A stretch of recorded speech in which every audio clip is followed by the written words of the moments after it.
sa inyo mga kasari, magandang hapon po sa inyong lahat. So for today's video guys, ay i-share ko sa inyo, ito is not to brag but to inspire. So monthly ko kasi guys, sinishare sa inyo yung aking YouTube sahod reveal.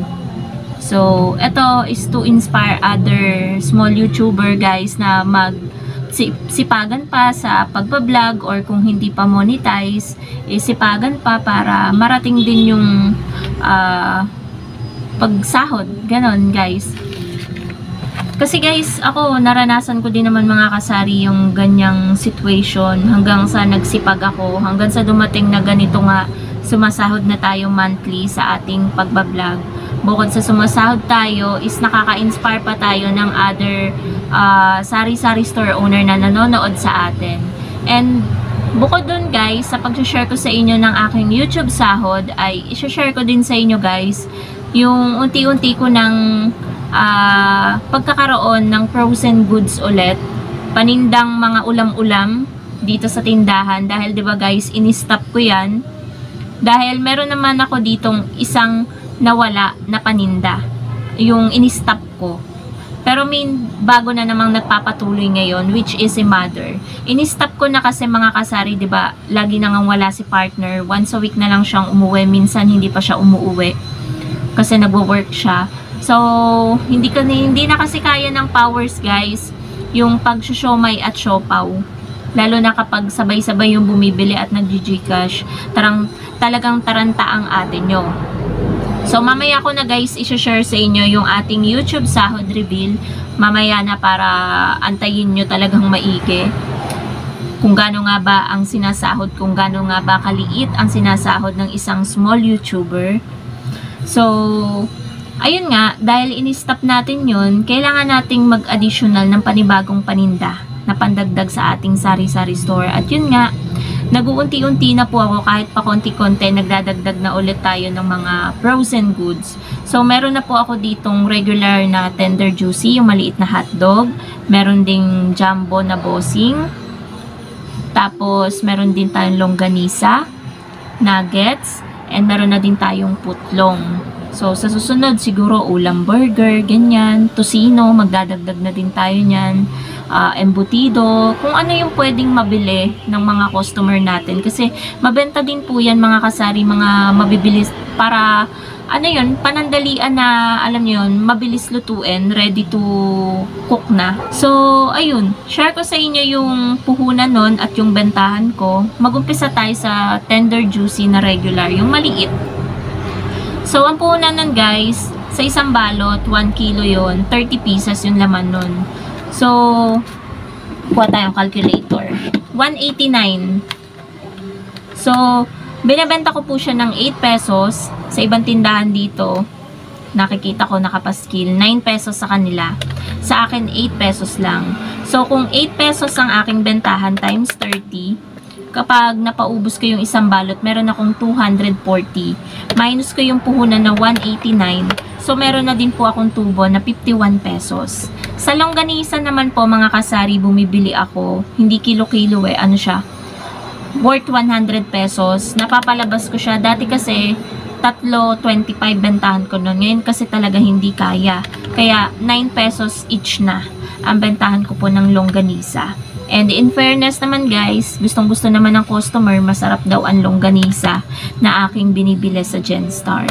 Next, yung bossing naman po natin na jumbo hotdog. So, ang puhunan po nun mga kasari is, pag hindi 156, 158, ganyan. Ang laman po niya ay 16. Pagpalagay natin 156 divided by 16, puhunan po niya is 9.75. So, kung ira-round off mo, parang 10 pesos na.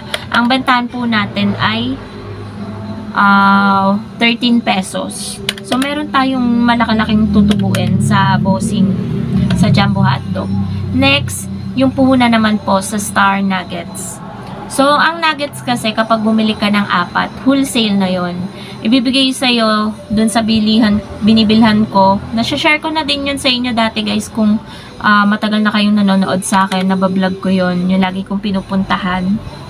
So, 39 pesos ibibigay nila sa'yo kapag 4 yung bibilin mo.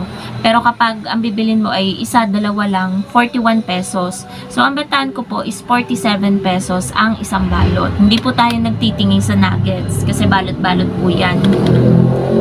Ang next naman, saan pa ba? Putlong. Ang putlong, puhunan niya is 159. Sa isang balot, jumbo kasi guys, na cheese dog yung aking kinuha.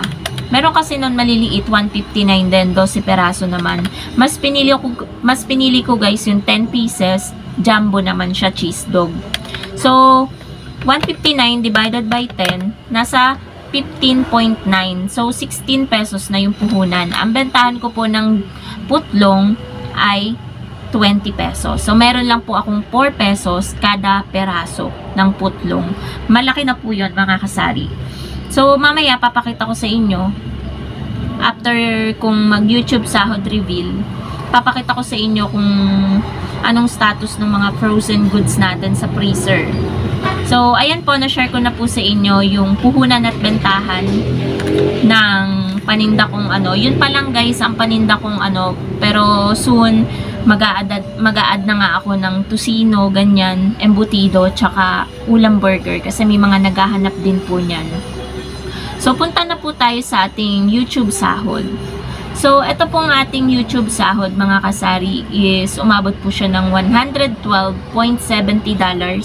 So, ang palitan po, mga kasari, is 57. So, itatimes mo sa 57, meron po tayong sinahod na 6,423. Pero, hindi po yun linis. May kaltas pa po yun sa bangko ng 700 pesos dahil wire transfer po kasi yun. So, ang sinahod po natin ay nasa 5,723. So, syempre, hindi na natin winidraw yung tira. Winidraw na lang natin is 5,700. So, hindi na rin po masama, mga kasari. As a small YouTuber, medyo namamalat ako. Sumasahod tayo ng ganyan. Napakalaking tulong na po. At, ayun nga po, lagi po akong nagpapasalamat sa aking viewers, sa mga organic viewers and supporters na patuloy na nanonood sa mga araw-araw kong pag-upload dito sa aking YouTube channel. Maraming salamat po. And sa mga aspiring small YouTuber na gusto ring marating yung kung ano man yung kinakatayuan ko ngayon na sumasahod tayo monthly, magsipag lang po kayo. Yun lang po yung masasabi ko talaga sa inyo. Sipagan nyo lang po sa pag-upload. Huwag po kayong tatamarin. Lalo na po kapag monetize na po kayo, wag po kayong tatamarin. Ngayon pa ba kayo magiging tamad mag-upload, monetize na kayo, may ads na yung ano nyo, diba? So, ayun. Upload lang nang na-upload everyday kasi ako naranasan ko din po na halos walang nanonood. Kahit pamilya mo, tropa mo, yan sila pa yung ina-expect mo na unang susuporta sa'yo pero hindi ganun ang nangyayari. Kaya kailangan lang po talaga nating magsipag sa pag-upload. Sipagan lang natin, ganun lang guys. So yun lang, mga kasari, napaka ng vlog natin ngayon. Napaka simple lang ng vlog natin ngayon. Sari-sari store update. So ayun guys, ginib up na natin yung pagtitinda natin ng siomai at siopaw dahil guys, hindi lang naman yung rason nun is yung wala si partner dito, nahihirapan na ako dahil din, mga kasari, wala na po halos bumibili. Minsan maglalabas ako sa isang araw, talagang walang bumibili ni isa, tapos kapag di ka naman naglabas tsaka may naghahanap, tapos yung gagawin mong sauce ng siopaw, malugi lang kasi inaabot lang ng 3 days yun bago mabulok o bago mapanis. Kaya sayang lang din yung asukal, yung cornstarch, yung paminta, yung mga lahok ba. So, ayun, kaya ginib up ko yun. Kasi may season din naman kasi, mga kasari, na mabenta yan.